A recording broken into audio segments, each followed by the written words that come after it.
这一次是光天化日之下偷天换日，把美国司法部所有的 trustee 和共产党的勾兑，这个 pass PAG 在美国人面前表演了一次共产党多牛 ，PAG 多牛。我能让司法部委任的 trustee， 我找个理由把他干掉，换成我的马仔。pass 厉害吧？能让你郭文贵从纽约南区法官这儿不经过判决，不经陪审团简易判决，让你2亿多美金，然后七哥申请破产，我不让你破产，好，我说我不破产是吧？然后我的家人支持我破产，不让你破产，好，我退不破产，不破产也不行。最后申请 trustee， 人家指定了一个，就是美国司法部指定了一个完全德高望重的一个人，共和党人，不行。最后 pass 以这个人有 conflict 利益冲突，是什么？原来的一个律师事务所，一个曾经到他所干过，你说这王八蛋逻辑啊！结果指定了一个叫 Paul Hansen 是在中共国代理什么阿里巴巴、币安、什么潘石屹，而且是 PAG 房地产 PAG 这个并购的法律律师，这不是利益冲突了，他就是一伙的，他是亲爹跟儿子的关系啊，上千个律师啊。指定为七哥的所谓的 trustee， 啥叫 trustee 知道吗？就没有七哥了，就七哥的内裤、袜子什么东西，他有权给拿走，就这么厉害。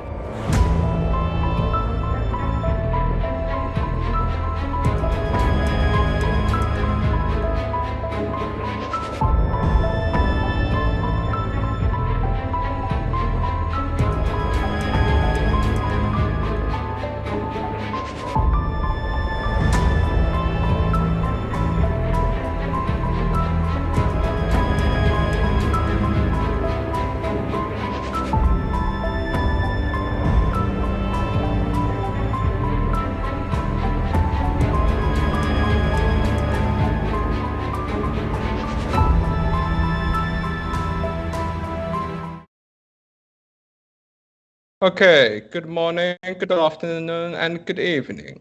Welcome to another episode of the CCP Reality Checks special series. Today is the episode 2, and we are here tonight to continue looking into the bankruptcy case of Mr. Miles Guo.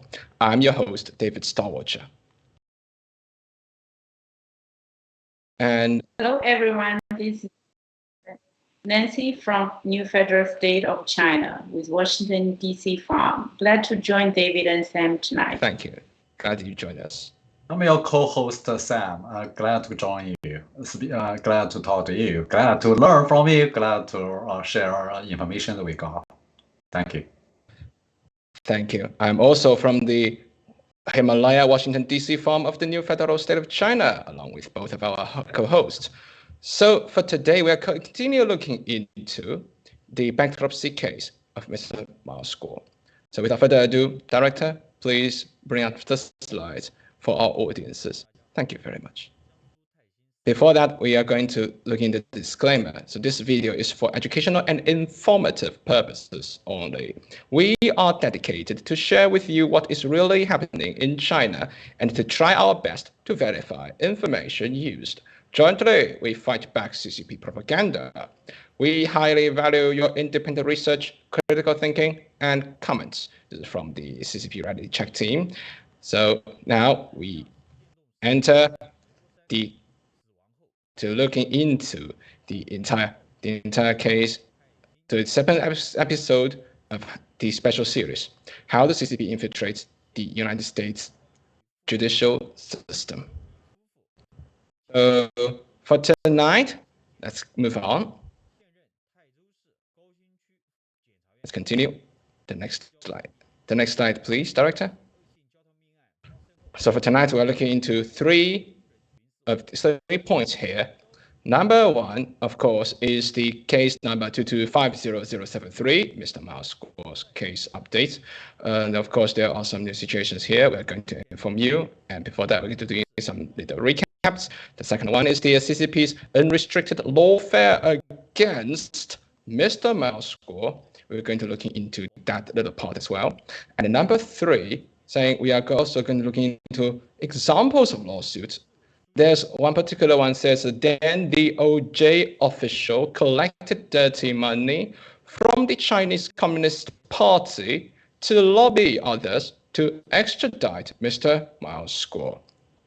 So now let's move on to looking into the first point. So about the case number 22-50073, again, if you are interested, you can buy it, some of the relative opinions PDFs from the web address pacer.uscourts.gov. Before that, let us do some of the recaps from the first episode. The United States DOJ Trustee Office has, one, engaging in the unprecedented process to withdraw a qualified trustee, and two, it employs double standards. Two, which means double standards has been applied. It means they have been applied to trustee disinterestedness. So let's move on. We're looking into some of the updates of this entire case. So now, our dear viewers, please pay attention to this particular document. This is actually from a document called First Supplemental Declaration of Disinterestedness of Luc R. Dupont, which is on July the 12th, according to the date.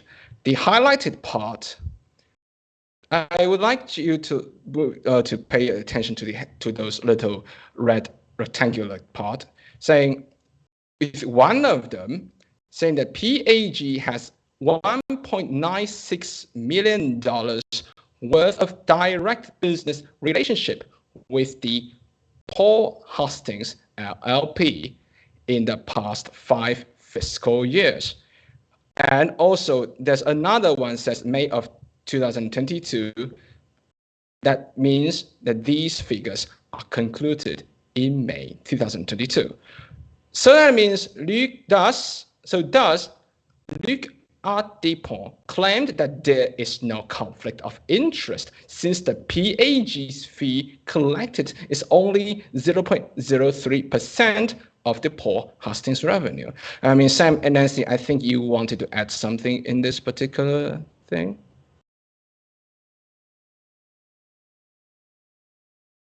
It brings no conflict of interest. That's interesting that Mr. Luc Dupont is claiming that 2 million does not means anything. No conflict of interest. Nancy, Luc Dupont makes like a 5.5 million each year, or recent years. So maybe this 2 million is not a big number for him, but definitely it's a big number for me. And especially trying to remove a small employee, I believe it was an analyst, that indirectly connected with Mr. Joe Whitley's company. His income is less than like 200,000 a year, right? And then it was a big concern, and then they triggered the unprecedented process to remove of Mr. Joe Whitley. It's interesting. Yeah, totally different, two different standards.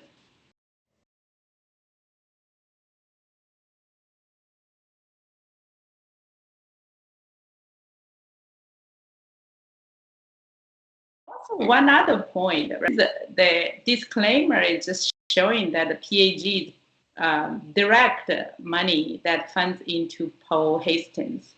And I was wondering, like PAG is a private fund company, and they have a lot of money funded into globally, different companies, different countries. It would be interesting to know how much of this companies connected with PAG, right?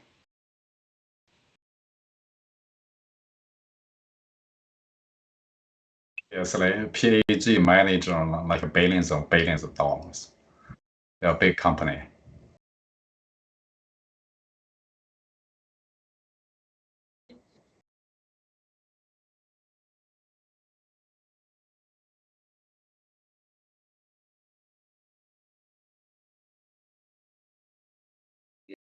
see on the upgrade progress of the Mr. Maisgo's case, and in our coming scenarios, we would provide the latest status of this lawsuit, and then stay tuned. And then today, let's get back to our second topic. We'll refer some of the lawsuits CCP filed against Maisgo while DOJ employees were involved, and to reveal how CCP infiltrate the U.S. jury. Let's start with who is Maisgo. Much, Nancy. So without further ado, let's look at who is Maisgo. Mr. Maisgo is the founder of the whistleblower movement and the new federal state of China.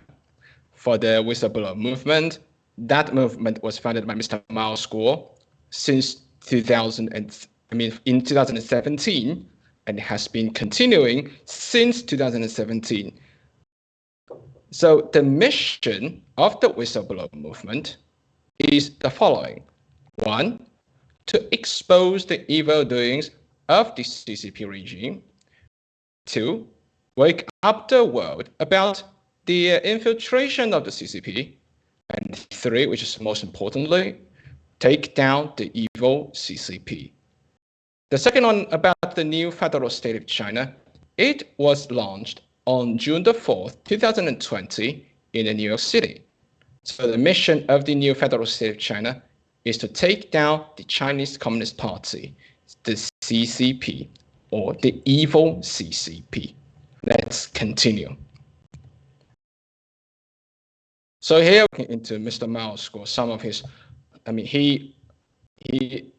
we're looking at the persecutions the CCP has been brought on Mr. Maisgo. As we said here, Mr. Maisgo is persecuted by the CCP.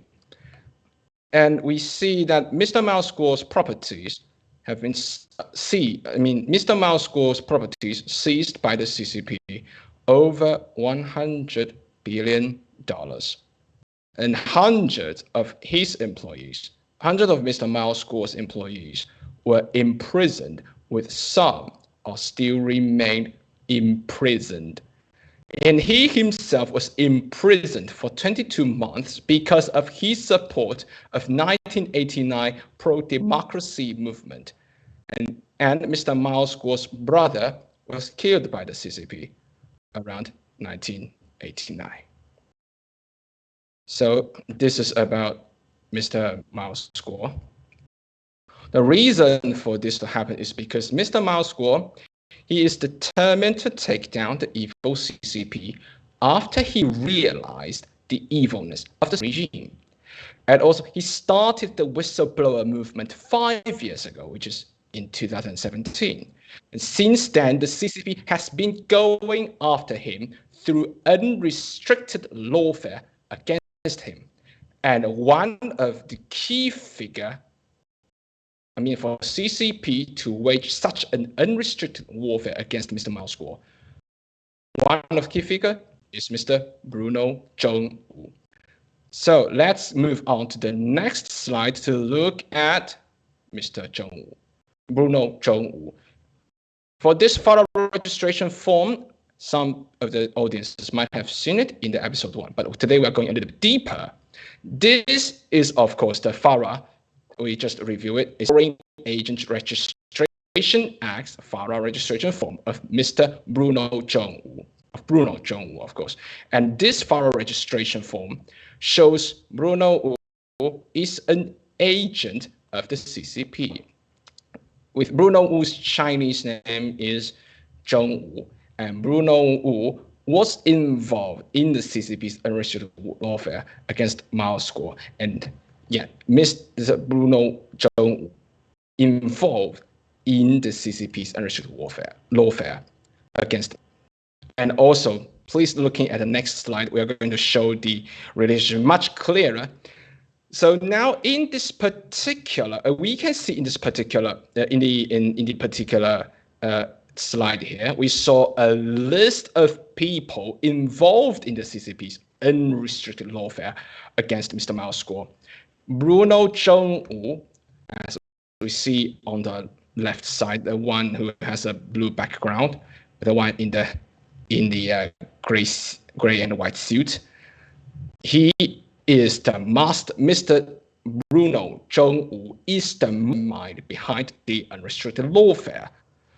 Some of these people here, of course, some people who involved in the CCP's unrestricted lawfare against Mr. Mao's Guo have pleaded guilty in the United States court and the courts in other countries. Some of them is being thrown in jail. So let's look at some of the cases. Move on to the next slide, please. Okay, so the first case is involving a certain person called George Higginbotham with case number 18-343-CKK. So the George Higginbotham, when he pleaded guilty, I mean, on the right side is the clear. When he pleaded guilty, he is still serving as the DOJ's senior congressional liaison and the oversight counsel. So this entire document is was signed by his lawyer on November 19th, 2018 in Washington, D.C. The reason is that Mr. George Higginbotham pleaded guilty to the conspiracy to make false statement to a bank. So that is basically the document on the right. Nancy and Sam, I think you might have something to add on this particular case. Member being convinced to make false statement for CCP regime in this lawsuit. Or Higginbotham, he made like a false statement. He tried to launder money from a foreign bank account into United States bank. I think there are two numbers here. One is over 70 million. But for him, he himself, like a collector, dirty money from something like $30 billion. So there are still some hidden details there remain unknown to the public. So this actually, you know what, Nancy, this is the biggest scandal ever happened to DOJ. You know, for our American citizen at this position, at this level. Nancy. That's astonishing. 40 million for a person that are involved, and there are more money that is hidden somewhere. Nobody knows who is getting all this money. It will be interesting for us to share more in the coming episode or to get into details. I'm returning the speaker back to our host, David.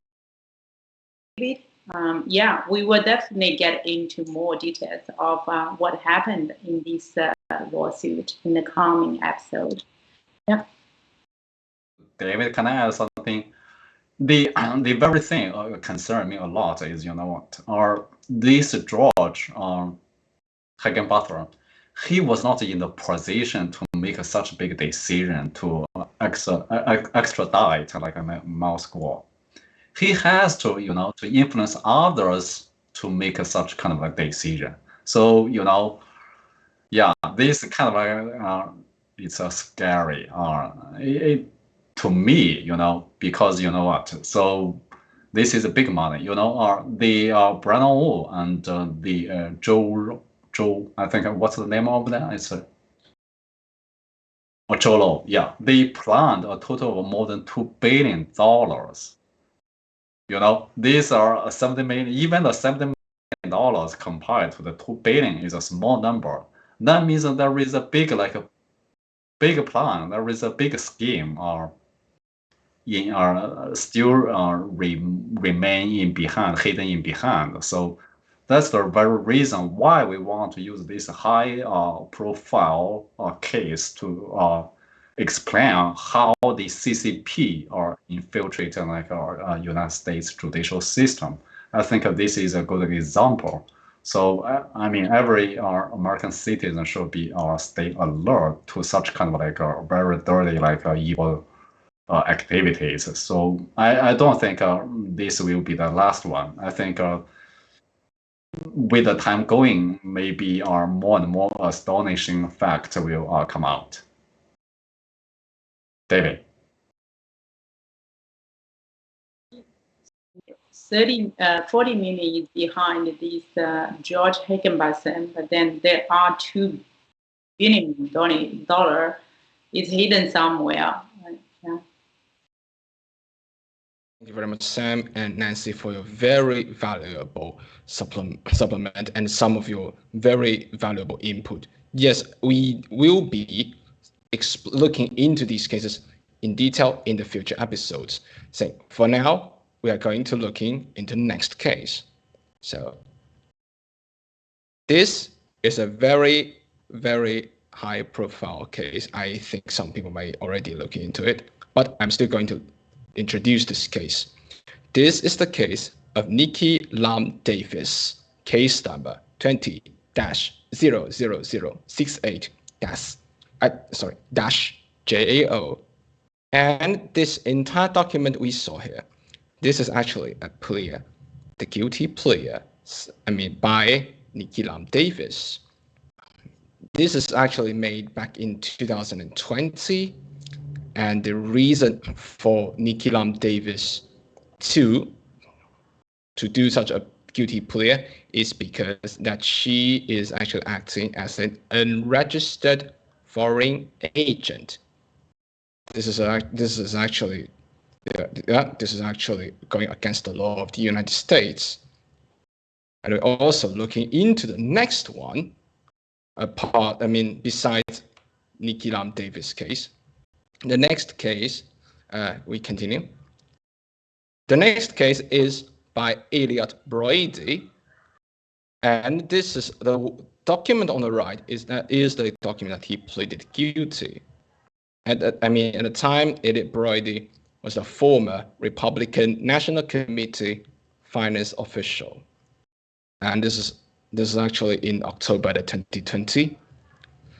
The reason for his plea of guilty is acting as a registered foreign agent, and also saying, as Sam have already mentioned, this Mr. Elliot Brody has also involved in the action of Mr. Miles Gore. So we will going to look into the next one. Another person involved is the former Malaysian Prime Minister, Najib Abdul Razak. So he was sentenced to jail for 12 years, although he was sentenced to jail for 12 years back in July 2020 in Kuala Lumpur, Malaysia. So the reason for his entire sentence is because all 7 counts of abuse of power, money laundering, and criminal breach of trust in relation to the SRC International case, made him sentenced to a 12-year of the jail time. And we are going through to the next case, which is another example. This example is the one which is just mentioned by Sam, Joe Law's case, right, Sam? Okay, so let's take a look on this one. This is Joe Law's. Actually, this is an indictment, and he was indicted in the NYC, and in particular is the Federal District Court in the New York. I cannot remember which one. The time is October 2018. The reason at the time is the money laundering, and because of Mr. Joe Law's involvement in the 1MDB scandal, which is a very large one, and this scandal involves the former Prime Minister of Malaysia. But there's another one. The reason for this indictment come out is because the DOJ has announced another charge saying the U.S. by the title of U.S. entertainment/businessman and Malaysian national charged with back-channel lobbying campaign to drop one MDB investigation and remove Chinese dissident from United States. And the Chinese dissident here is referring to Mr. Mao Squaw. Sam and Nancy, with all these cases in here, I am very interested in listening to your very valuable input. Thank you. Sam? Nancy first. It's quite interesting, right? All these lawsuits. I mean, the few ones we've already went through. Every case, we can see the CCP regime was on the behind it, and they lost it, right? Yeah. And Sam, what do you think? What's the purpose of these lawsuits? Yeah, they work together. For example, the Davis, the lady Davis, she helped to build a relationship to connect the Bernard Zhengwu to the Elliot. So I think this is a big network, and it was a pretty effective try to hunt the United States government officials. So they are doing everything, they are doing every effort try to infiltrate the United States judiciary system, try to expedite Mao Squaw. And now, Nancy, I also have I think they have a bigger goal than just to extradition of Mao Squaw. They want to to use the legal United States legal system to benefit them the most. They undermine the whole system. They just want to try to destroy the whole Western country or the foundation of rule of law. I think this is more dangerous than just one case. And I think they are still doing such kind of evil activities in the United States.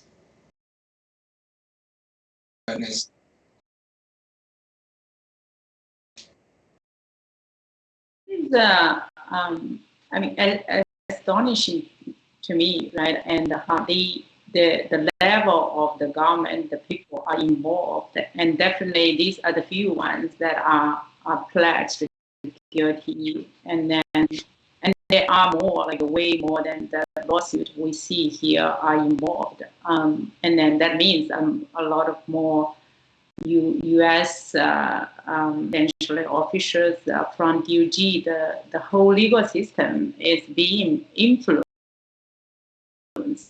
right, by the CCP regime. Yeah.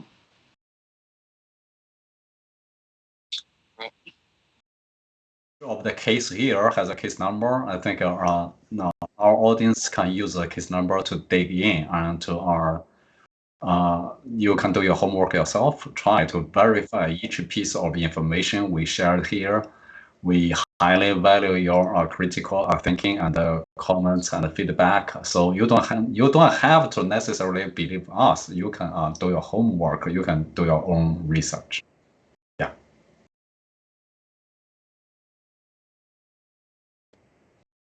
Add? No.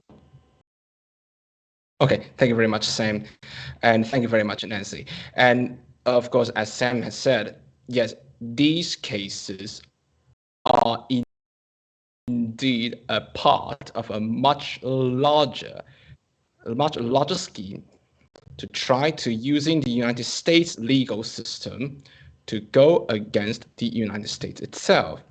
I mean, this is a part of the CCP's. This is a part of the CCP's plan. I mean, saying that we all see from these cases here. So that is, I mean, without further ado, I think that is the end of we just continue to see that is the end of today's episode. So before we end today's live stream, Sam and Nancy, do you have anything in particular you would like to tell our audiences, our viewers, or anything important you wanted to add? Thank you for your time. Thank you, Nancy. Thanks, everyone. Thank you. Thank you very much. And as always, the Chinese Communist Party is evil.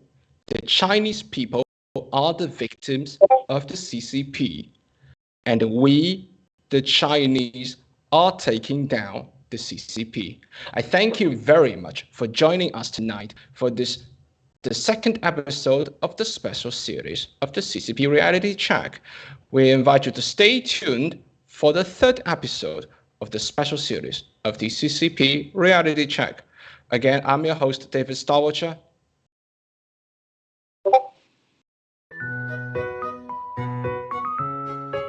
Hi, welcome to FTT channel.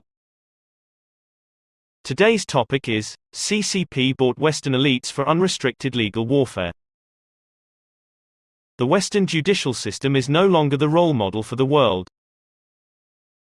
The famous whistleblower Miles Guo recently warned the world by revealing another shocking news about CCP's legal warfare against the democratic world during his GTV's live broadcasting on October 13, 2021. Most Western law firms have been made into CCP's fatal weapons in destroying the Western judicial system, Miles told his 9 million live online audiences. According to Miles, the Chinese Communist Party used two strategies to manipulate the world's judicial systems. 1. The first one is to bribe famous lawyers, influential judges and lawmakers. CCP uses its agents, such as Jack Ma, Bruno Wu, and many Western elites, to lobby for the cover-up of CCP's criminal records and illegal activities against the civilized world.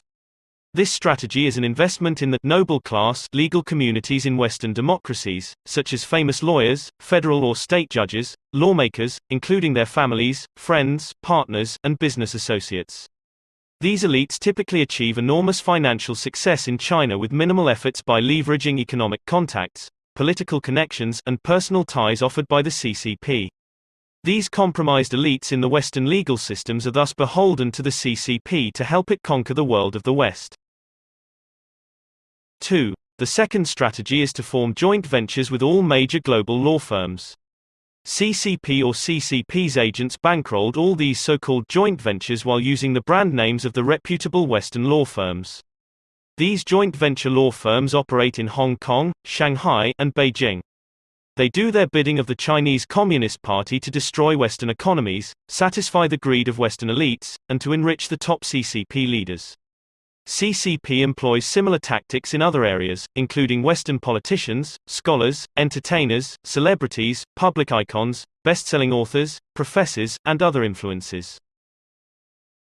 CCP can advance its interests through the compromised elites in all areas to undermine, neutralize, and defeat its critics and opponents.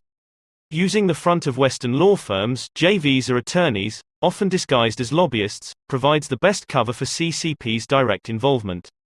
CCP is willing to spend considerable amount of time and money in finding their prey, especially in the judicial system. Many politicians in the US come from a legal background, too. CCP has increased its investment in building a powerful community of elites in the Western legal profession. CCP wants to shape the West's perception of China and of the CCP by influencing Western politics, policies, politicians and their families, political parties, and government bodies. CCP has been using China's state power and resources in an aggressive campaign on Western elites to turn them into sympathizers, admirers and supporters for China's dream for global dominance. CCP has indeed gained a large Western elite network in all major countries, especially in the judicial systems, Miles said. Chinese Communist Party is reshaping the world order through traitors in the West, particularly among lawyers, politicians, and the Wall Street, Miles added. According to Miles Guo, CCP's target countries for recruiting legal elites and compromised allies include United States, Australia, Canada, France, Germany, New Zealand, UK, and Japan. The legal community's compromised elites have successfully facilitated Communist China's economic rise, its foreign investment, global influence, military modernization, and technological advancement. CCP's cronies often have prominent positions in their respective countries or professions. They have the power and resources to assist Communist China in corrupting the world's democratic values, compromising more influential elites in critical industries or social arenas, destroying the US dollar as the dominant global currency, and eventually controlling the world. The Western world is still completely oblivious of CCP's unrestricted warfare attack through Western lawyers and other legal institutions. Its mainstream remains silent or reluctant to recognize the CCP's actions as a real threat. Thanks to the whistleblower movement and Miles Guo, CCP's nefarious activities have now come to light. It is time to denounce CCP's evil plan of buying out the Western legal elites. It is time for the people of the free world to fight against the evil CCP together.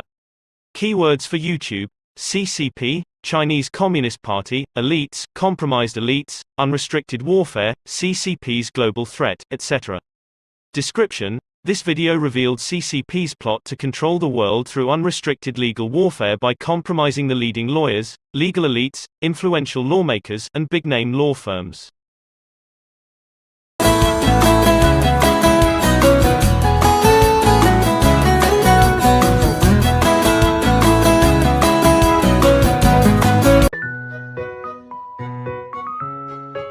Hi, welcome to FTT channel. Today's topic